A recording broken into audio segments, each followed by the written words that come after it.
Sir, Harka, તમે આ આરોપીને કેટલા વખતથી ઓળખો છો? જે હું એને છેલ્લા 54 વર્ષથી ઓળખું છું. 12માં અમે રોજ મળતા. 12 અને એ પણ ગુજરાતમાં? 12 મીન્સ કોર્ટ. આરોપી પબ્લિક પ્રોસિક્યુટર હતો અને અમારા કુટુંબ સાથે એના પિતાને ખૂબ જૂનો નાતો. આરોપીના પિતા એક પ્રસિદ્ધ વકીલ હતા, ખરું? હા, એક અત્યંત ધનવાન પિતાનો એકનો એક પુત્ર હતો. તો આપ આરોપીને બચપણથી જ ઓળખતા હશો? જી. તો એના સ્વભાવ પર કંઈક પ્રકાશ ફેંકી શકશો તમે? એ અત્યંત શાંત અને સુશીલ કિશોર હતો. નિશાળમાં તમે બંને સાથે જ ભણ્યા હશો, હે? જી. એ હંમેશા પહેલો આવતો અને હું બીજો. તો તમારા બંનેની વચ્ચે સ્પર્ધા પણ થતી હશે કદાચ. હા, એને હરાવવા હું ખૂબ કોશિશ કરતો. હું ખૂબ ચીડાતો. હું આખો દિવસ વાંચા કરતો અને એ પિક્ચર જોવા જતો, પિકનિકમાં જતો, ડિબેટમાં બોલતો, છોકરીઓ જોડે ફર્યા કરતો. પણ આસાનીથી પહેલો આવતો. તમે એમનામાં ક્યારેય હિંસક વૃત્તિ કે એવું કશું જોયું હતું ખરું? હા, જ્યારે જ્યારે પહેલો આવતો ત્યારે ખૂબ રોષે ભરાતો. એના પરિણામ પત્રકને ફાડી નાખતો. એ હંમેશા સફળ થતો. પણ જ્યારે જ્યારે સફળ થતો ત્યારે ખૂબ ગુસ્સે ભરાતો. મોટા થયા પછી આ ધૂન તમે એમનામાં જોઈ હતી ખરી ક્યારેય? હા, એકવાર એક સફળ થયેલા કેસની સામે મળેલી ગંજાવર રકમને સિગારેટના લાઇટર વડે સળગાવી દેતા મેં મારી નજરો નજર જોયો હતો. This exactly shows my lord કે આ આરોપી પાગલ હતો અને પાગલપણાના અંચળા હેઠળ એ માણસે એની પત્નીનું ખૂન કર્યું. Your witness. વેલ મિસ્ટર હક્કાર, આપે હમણાં જ કહ્યું કે આરોપી જ્યારે જ્યારે પણ સફળ થતો ત્યારે એ તેની સફળતાના પ્રતીક એટલે કે તેના પરિણામ પત્રક યા કરન્સી નોટોને ફાડી નાખતો યા બાળી નાખતો. શા માટે? તમે કલ્પના કરી શકો છો? હા, એ એની સફળતાને ધિક્કારતો.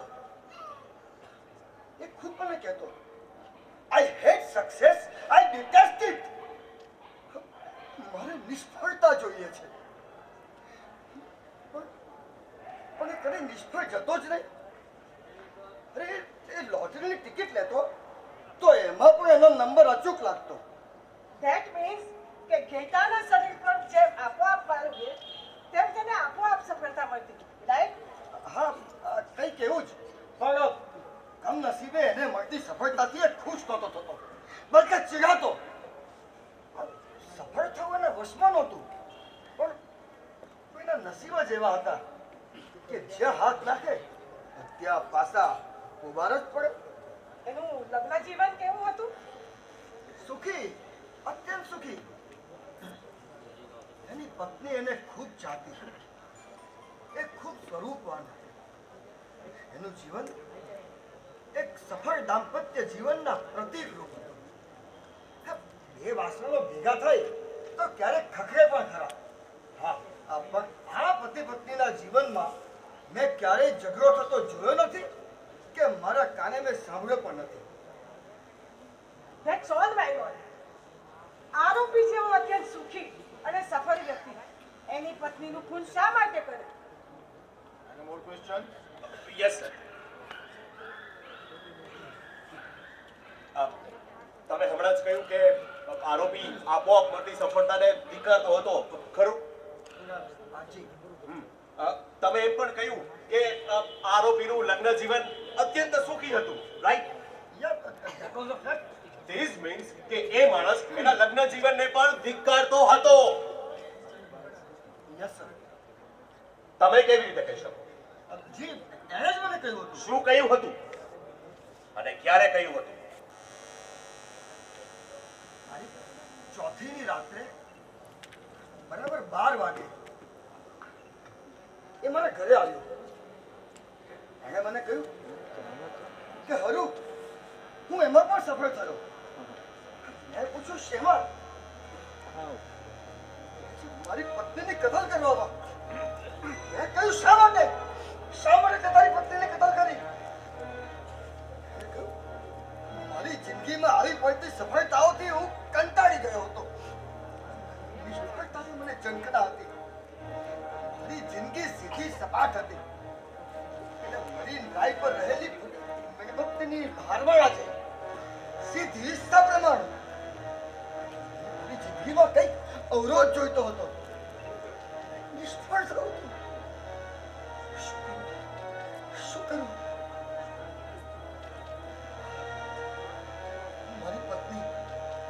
મારી પત્ની કે જેને હું ખૂબ પ્રેમ કરું છું, જેને હું ખૂબ ચાહું છું, એ તો હું મારી શકું જ નહીં. એને મારવામાં હું જરૂર નિષ્ફળ જઈશ.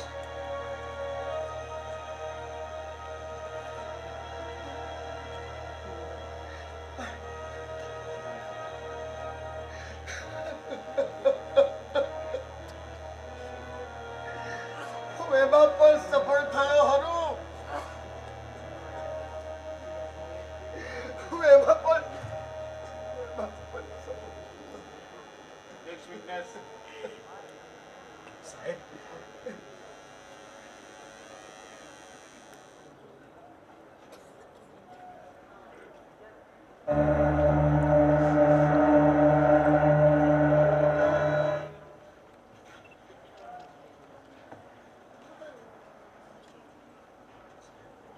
હું સત્ય અને ન્યાયના સોગંદ ખાઈને કહું છું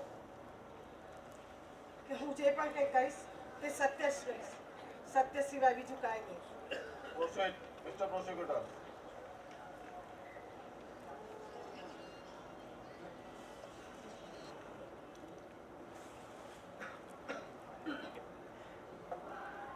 આપ આરોપીને ઓળખો છો? જી, હું વકીલાત કરતી હતી ત્યારે એ મારો અસીલ હતો અને સરકારી ખાતામાં સારો એવો હતો ધનકો. That means કે તમે બંને જણા કાયદો અને વ્યવસ્થાનું રક્ષણ કરતા હતા. જી, એ અમારી ફરજ હતી. અને આ કાયદાના રક્ષણહારે ખુદ એની પત્નીને જ ભરખી લીધી. પણ એમાં એનો વાંક ન હતો, તો કોનો હતો? એની પત્નીનો. એક માનસશાસ્ત્રીય રોગથી પીડાતી ઓરત હતી. તમે કેવી રીતે કહી શકો છો? એ અનેક ગુનાઓમાં સંડોવાયેલી હતી. અદાલતમાં એના પર અનેક કેસ થયેલા હતા અને હર હંમેશ હું એની વકીલ રહી હતી. એને ક્યારેક સજા મળી હતી ખરી?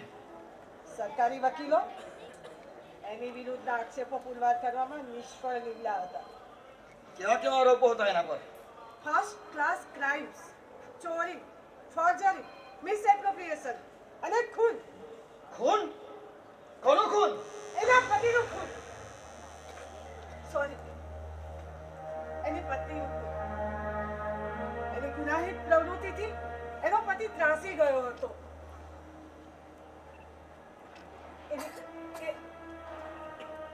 એની ગુનાહિત પ્રવૃત્તિથી એનો પતિ ત્રાસી ગયો હતો. એ એનાથી તંગ આવી ગયો હતો. ખૂન થયું તે દિવસે એને ખૂબ ઠપકો આપ્યો, ખૂબ બોલાચાલી થઈ. એને તેણીને કાયદાને હવાલે કરી દેવાની ધમકી પણ આપી. પરંતુ પાગલ થઈ ગયેલી એની પત્નીએ સહન ન કરી શકી. એને હાથમાં ચાકુ લીધું અને એ ધસી આવી. એના પતિએ સ્વ બચાવવામાં એનો હાથ પકડ્યો. પરંતુ એ જ ચાકુ એના પતિના સીનામાં. એની પત્નીના સીનામાં ખૂપી ગયો.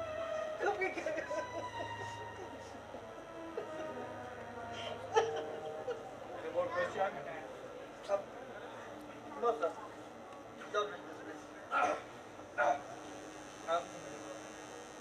તમે ક્યાં રહો છો?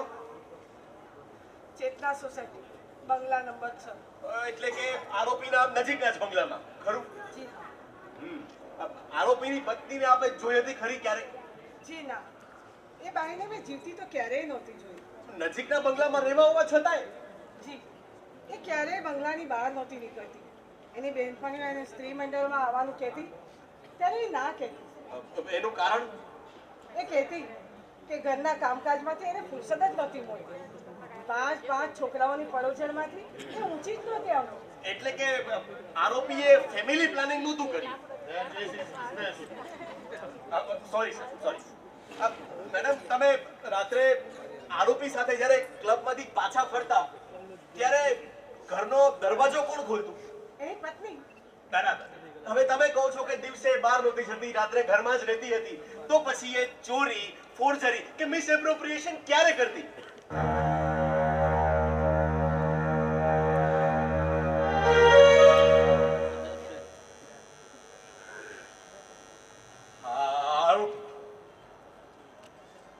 એ જ બધા ગુનાઓ કરતો હતો. ચોરી કરતો, ફોર્જરી કરતો, મિસએપ્રોપ્રિએશન પણ કરતો. પરંતુ પ્રત્યેક ગુનાહ વખતે એનું અંતર ડંકતું અને બીજી જ વડે પૂછતો કે હું આવું કઈ રીતે કરી શક્યો? જરૂર આવા ખરાબ કર્મો મેં નથી કર્યા. ના, એ બાવરો બની જતો અને એનું ચિત્ત વિવર થઈ જતું. પોતે કરેલા ગુનાઓની શિક્ષા એ બીજા પર ઉડાડવા માટે ફાફા મારતો. એને લાગતું કે આ ખૂન, આ અધમ અપરાધો કોણે કર્યા? કોણે? એના મને જવાબ આપ. મારી પત્નીએ કર્યા. એને જ કર્યા બધા અધમ અપરાધો. અને એની પત્નીને ટોર્ચર કરવા લાગી. પોતે કરેલા ગુનાઓની શિક્ષા એની પત્નીને કરી. જેમ જેમ ગુનાઓની માત્રા વધતી ગઈ તેમ તેમ ટોર્ચર પણ વધતું. અને એકવાર અત્યંત કમકમાટી ઉપજાવે એવો અપરાધ એક શ્રીમંત વિધવાની પર સંપત્તિ અને ફોર્જરી કરીને તફડાવી લીધી.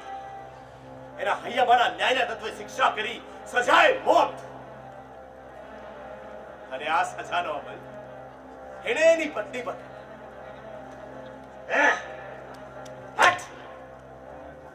તને આની સજા જરૂર મળશે.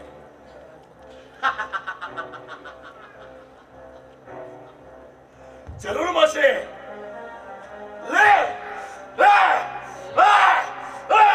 અને એની પત્નીને રેસી નાખી, માય લોર્ડ, રેસી નાખી.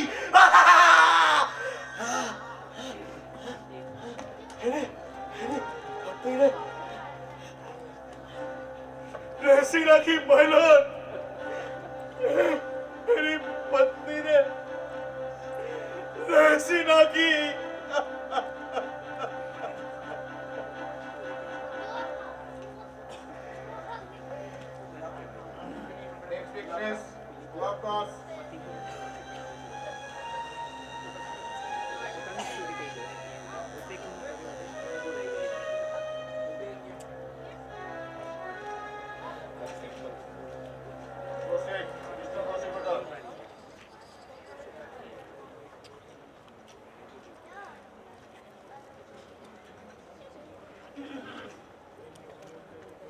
તમે આરોપીને કેટલા વર્ષથી ઓળખો છો?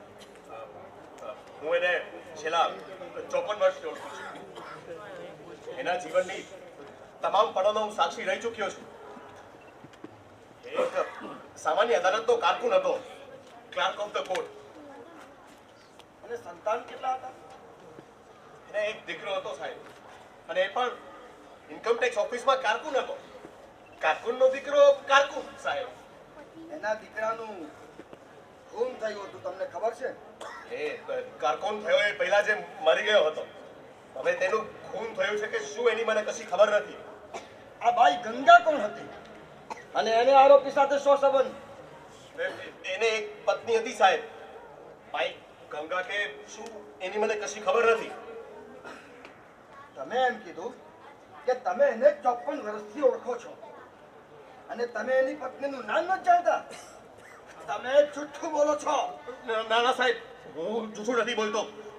મારાથી જૂઠું નથી બોલાતું. પરંતુ અમારી 54 વર્ષની દોસ્તીમાં એને મને ક્યારેય એની પત્નીની વાત નથી કરી. That's all me lord. આ આદમી એના પુરાણા મિત્રને એની પત્ની કે એના પુત્રનું વાત સુદ્ધા ન બગડતો. એ એમને એટલા તો ધિક્કારતો હતો કે એનું નામ પણ લેતો નતો. Your witness. મહેરબાની કરીને આ રમત બંધ કરશો. હું એનો બચાવ નહીં કરી શકું.